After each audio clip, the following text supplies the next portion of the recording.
no secret, NBA's has been declining. Although apparently these first 3 days, the first 3 days of the season was the best first 3 days of a season since 2017. Consolation prize. Yeah, I kind of see it too.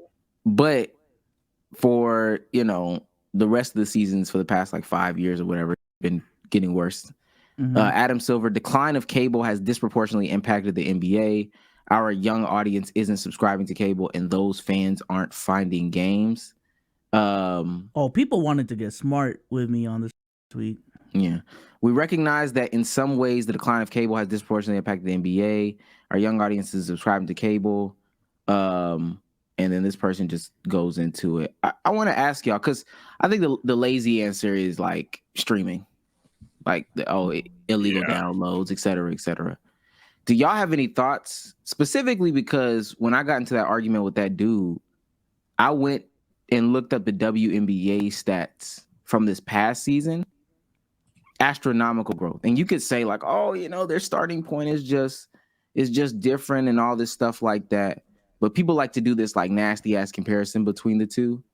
But like all of this, the viewership up 21% over the regular season, 31 million total unique viewers, highest since 2008, 27% from last season. There's numbers that say like you should still be pulling in good cable numbers. And if you looked up the NBA, or not the NBA, but the NFL as well, like those things would be said as well. So what's y'all's thought process? Attendance too has gone up.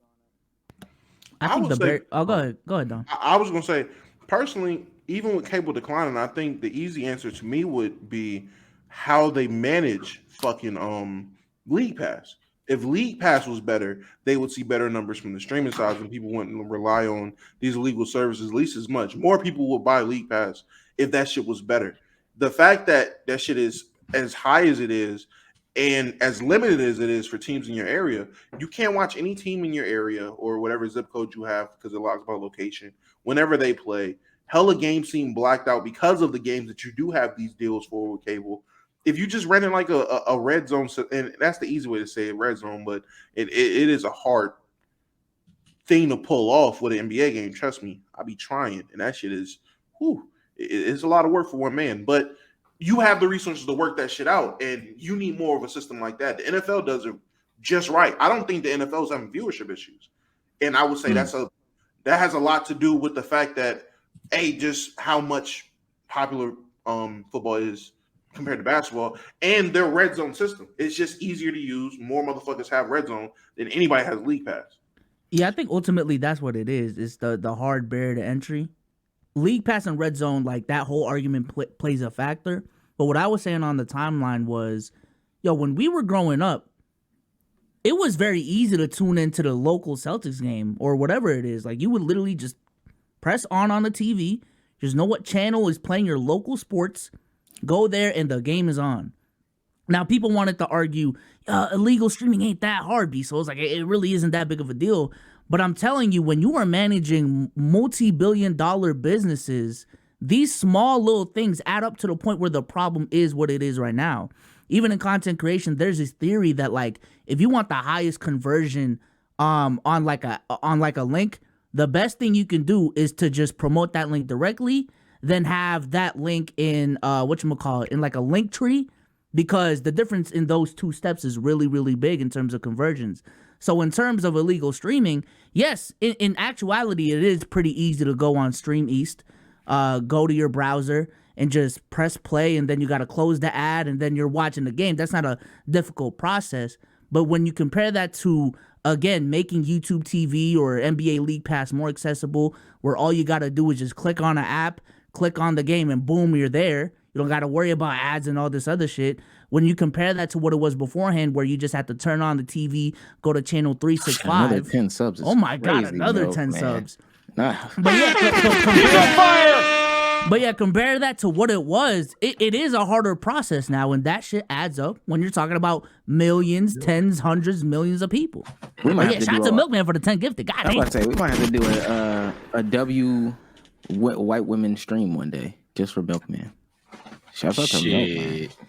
You talk about Shit, me shout not outs to- participating. I'll participate that stream. Oh, my that's Lord. disgusting. Oh, this brother, yeah, that's my Yeah, expertise. that's disgusting. I Nigga seen gonna say Corinna in yes, that mess sir, this too. weekend. Yeah, man. Jesus Christ. Sake, what do you have to say, please? Because now we have to. Oh. Sorry, Milkman, we have to move on so soon Yeah. because B Souls is nasty. Oh, I thought you were talking Look. to me. My bad. Look, y'all, this ain't that complicated. Mignoy. NBA need to do more of this. It's not hard. As Souls was saying, as Dama was saying, I'm gonna echo it and then play devil's advocate because I know y'all like seeing debates. But dog, I mean, motherfuckers. Literally, I understand the NBA has. NBA has exponentially more games than NFL. No shit, Sherlock. But you could have multiple studios. Again, you're the NBA. You're not the NFL to, I don't know, the PG Storm. like it's nothing. It's you're rich too, buddy. It would be ridiculous. Imagine like when you really think about what this nigga does. Oh shit, I can't point right. When you really think about what this nigga does, all he does is give side commentary introducing to a stream, and then the stream plays. All you really honestly could just have one motherfucker do it and be like, okay, we're transitioning from this wild run from the Spurs Magic into the Lakers versus Celtics. LeBron's subbing back in. Lakers are down 4. It's not that wild to imagine. It's very possible it would bang. But instead, you have people who daily, and I know this for a fact because they are in our chat actually, daily come into our streams and say, yo, does NBA League Pass ass or not? Like, I don't know. Like the fact that that's a question is letting you know how bad the situation is. It's hard as shit to watch games nowadays unless you're doing it in an illegal manner, to tell you the truth. You could pay for shit. You could literally pay for NBA channels and then not be able to watch the game. I've never seen some shit like this, to tell you the truth.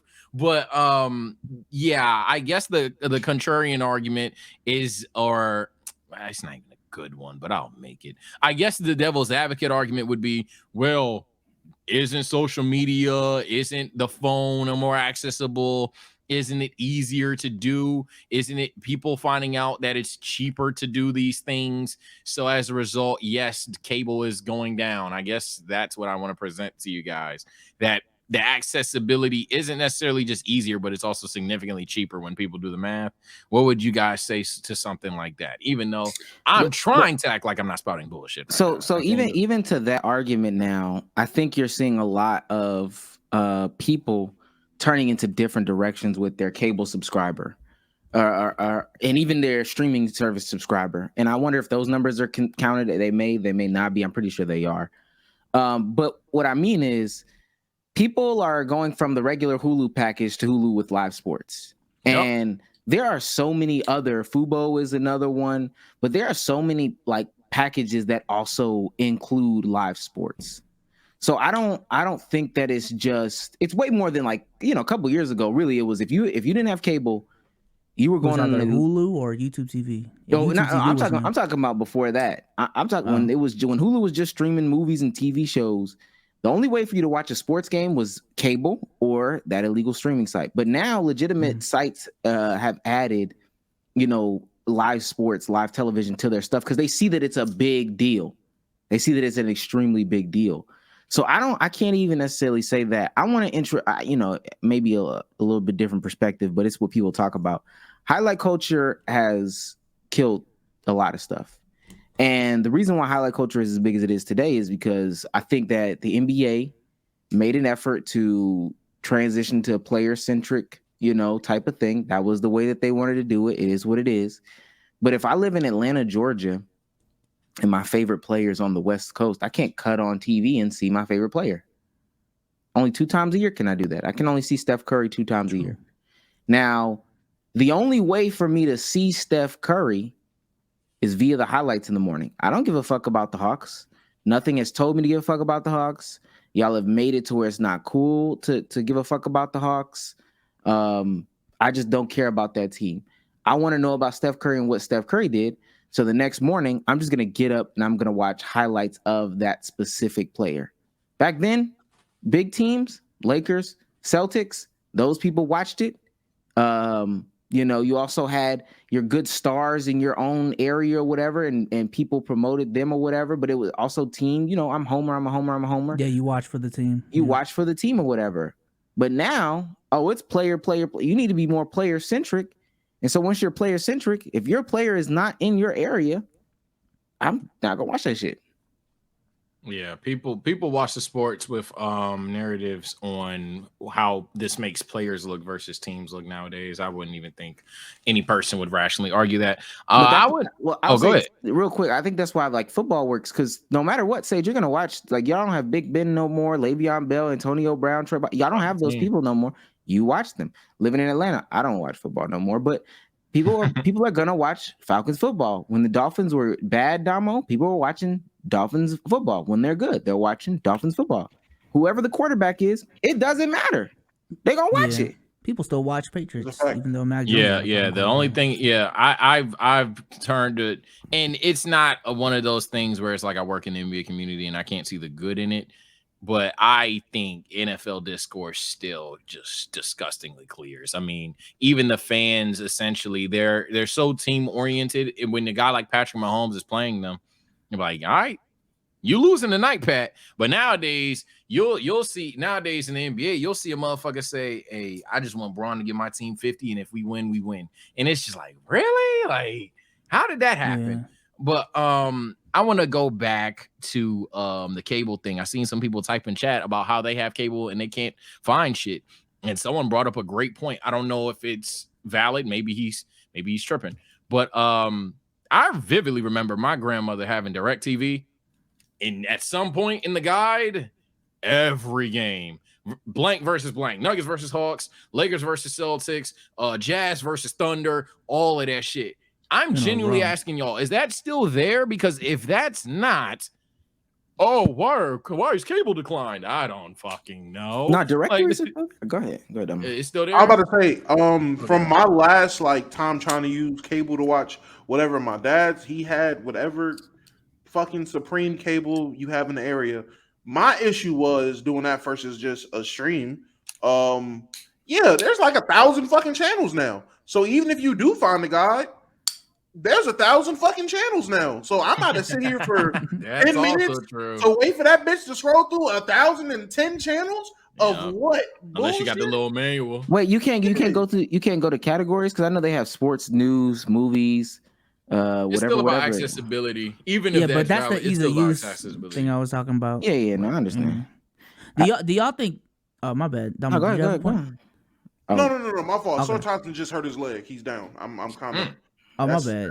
That's sad. That's crazy. I just want to ask y'all, do y'all think, and this is no promo shit, do y'all think this exact issue is why they're investing into like a playback.tv? Because I feel like what playback TV could be for them would be like a more personalized red zone, where instead of there's just one dude that's flipping through all the games, guiding everyone, you can go to a specific creator that you vibe with, and they can like what we did at the last stream. We were the content creators that they fucked with, and we would provide the commentary to all these different games that we can just switch back and forth to.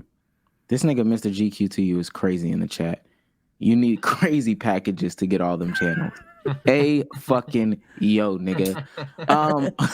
What's it called? I ultimately, I think the problem was the player-centric move. And we're seeing that in the era of I can't find that person. Now, granted, it worked for a good while. And don't criticize it when it happens. But like NBA got lucky Magic and Bird came out at the same time, right? The NBA got lucky that Michael Jordan was on the opposite end of that. The NBA got lucky that Shaq was right after that, Kobe was right after that, and then LeBron James was right after that. And LeBron James is rocking on for 21 years, waiting for the next guy to come. I'm scared for that LeBron retirement year. And if you think about things like if Magic waits a year or two and doesn't go to LA, because mind you, it's specific that they went to LA and Boston to make this work. If Magic doesn't go there, you know what I'm saying? If Bird doesn't go there, if they don't finesse picks to get McHale and James Worthy and stuff like that, or Portland takes Michael Jordan, right? Charlotte keeps Kobe. Like there's small things, literally it's just work. But in the grand scheme of things, the player shit doesn't work because of situations like this. Players retire, players get older, they phase out, teams are left into destitute and death until you find the next player, as opposed to it being a team-based system. Now I don't care about watching teams, basketball games, or whatever. I'm more highlight driven because I want to see X player. I don't care about games. Like you said, younger audiences aren't looking at games. How y'all think kids? That's the real question. How do y'all think kids look at games? Waiting play by play until X name does something. I don't think a lot of kids watch games at this point, unless I you got also a dad don't at home. think- I think they watch a lot of highlights. No cap. It's a generation of literally a generation plus of kids who grew up under the ball is life, overtime, home team hoops, whatever it is, system of watching highlights of players, and that translates to the games. You even have it to now where it was an era of people trying to get off the content. OSN was one of them of just reacting to highlights of games. Flight does it. OSN does it. There's plenty of content creators who literally do reactions to games in just the highlights. I do it whenever I don't catch a game. I'll go to House of Highlights. They have every game as soon as it's done. And it's like that for every sport now. Baseball has it on the MLB page. I did it for the Dolphins game that I missed. They have it on the NFL page. They only have highlighted breakdowns of the entire game now. It's normal. So I know for a fact niggas aren't watching it. And Yeah. people even go to certain creators just to catch up. Because I like some dude in my stream was like, I suggested, okay, I mean, we're gonna react to the highlights I didn't watch the full game of the night before, and it was like, oh, this is perfect. Like I can just tune into your stream and catch up with everything. So I feel like Flight and OSN, there's people in this community that like they don't even go out to watch highlights themselves. They wait for OSN to upload that Noti hit. All right, Noti gang. What game happened last night? Yeah, I want to amend my sentence to I thought the situation was if a TV's in front of them and they're watching the game, how do they analyze it? I've been said y'all motherfuckers don't. I think Damo giving y'all credit. Y'all don't watch no fucking highlights. Y'all watch a 30-second clip on Twitter and 5 tweets, and then you have a take on the game. Y'all don't watch no fucking highlights, in my personal opinion. I think this is how they watch a lot of games or basketball. Let's just say that. How do they watch basketball? Shit like this, the King Swish. I don't know King Swish, larger channel, 751, got 1K videos. These are his daily views. But I be looking at videos like this. Like some of this shit is like background videos for me. Like I might be playing a game or I might be editing or making a thumbnail, something on the right, and then on the left, I got something like this on. Y'all see these? These are pretty generic, all-encompassing moments, right? Like titles, craziest debut moments, welcome to the NBA moments, I still got it moments. You would think that this is telling like the history of the NBA. Y'all know these are like from the just like the last 3 years. Yeah. Right. Oh, we've watched some of them on Soul's Stage. I'm about to say, I know for a fact. I think there's a reason the most why they disrespectful only moments in NBA history, and like, Yeah, none and of them are from the 90s. None of them are even from the early mid 2000s, and I think there's a reason why they only go back so far, and that's catering to the audience. That's how kids are consuming basketball. Their lens is from 3 years back, 4 years back, four maybe. Well, was the bubble 4? 4, yeah. Yeah, about before. 4 years back and on. And that's their lens of basketball. That's the scope of basketball that they have. That's Adam Silver's problem, for real. That's a problem. Oh my God, the Milkman with another 10 gifted. Got us to 1,000 subs again. Oh my God. Double Milkman. He's on fire. Double entendre on Milkman. This milk Yeah. kid. This milk kid. You want the white girl stream badly, huh? you want the white girl stream this badly on milk. Niggas want us to go to do a jail stream. Look here, man. You fucking freaky frog. You fucking freaky frog. Appreciate the 10, but you're a freak, Milky. Yeah. you're a freak, Milky. Shout out Wanting to us you, man. to I rank appreciate you, milk man. is crazy. Soul's next. What do you mean? What do you mean by that? Hello? He's doing y'all streams next, I guess. He might come bless shit. the streams. Don't say nothing. But yeah, I think shout out to Legion Legion with too. another gifted. Hold on. I think Don't get us going again. Uh-oh. Wait, what? Why'd you watch your what's going on? I think happened shit last like stream? that. I think shit like that is the part of the problem too. Just ultimately this player-centric movement, like this is the focus What happens when that player leaves? What happens? Hey, they're banking on certain players to pan out, and I'm telling you, these players are not panning out the way they thought they'd pan out. And that's the problem, man. Zion to me is the biggest one, dog. I ain't gonna lie. Like I really think the NBA was really banking on Zion to be that next big thing. And he's still a great player. He's still got time to prove everyone wrong. But these first 4 years, not what the NBA expected. I ain't gonna lie. Because even all those conversations about like, does this dude have the personality to be the face of the NBA? Zion had that. So, yeah. Don't let Vic be a bust too. And And I think the expectation is like longer than it ever was. I they even got think. blessed. Oh my bad. I think KD even to a certain extent was supposed to be that next dude. But like that 2014, 15, 16 era where Curry just stole the show, like Curry just kind of stole that. All right, I'm the next guy up because they were setting KD up to be the next dude after LeBron, but ended up being Curry, to be honest with you. And they got blinded because they went through a batch of 20-year dudes. But like if you think about it before, Mike was really 10-ish. Like 10 is high for Mike. Magic and them were 10. 10. And now we've been blessed with 20-year guys. And so they, that next person, it doesn't have to come. If this Honda keeps going, it doesn't have to come. But when that Honda breaks down on the side of the road, man, what you gonna do? Yeah. What are you gonna do?